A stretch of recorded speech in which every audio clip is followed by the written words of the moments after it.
যে আমরা যারা জন্মসূত্রে মুসলমান, আমাদের একটা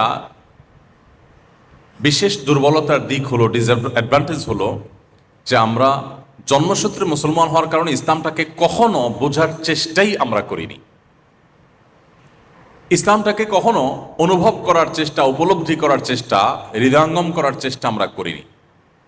আমাদের ইমানকে যে কখনো পরিচর্যা করতে হয় এই ধারণাই হয়তো আমাদের অনেকের মাথায় কখনো আসেনি।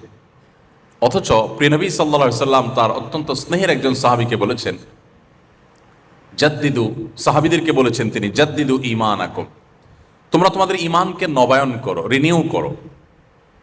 ইমান যে আবার নবায়ন করতে হয়, ইমান যে কখনো কখনো দুর্বল হয়ে যায় এবং সেটা যে অনেক সময় শূন্যের কোটায় চলে যায়, ইমানের পারদ যে অনেকটা নেমে যায়, আবার সেটাকে যদি রিনিউ করতে হয়, এই ধারণা আমাদের অনেক মুসলমানদের মধ্যে নেই। যার কারণে আমরা অনেক কিছুর যত্ন নিলেও ইমানটার যত্ন নেওয়ার প্রয়োজনীয়তা কখনো অনুভব করিনি।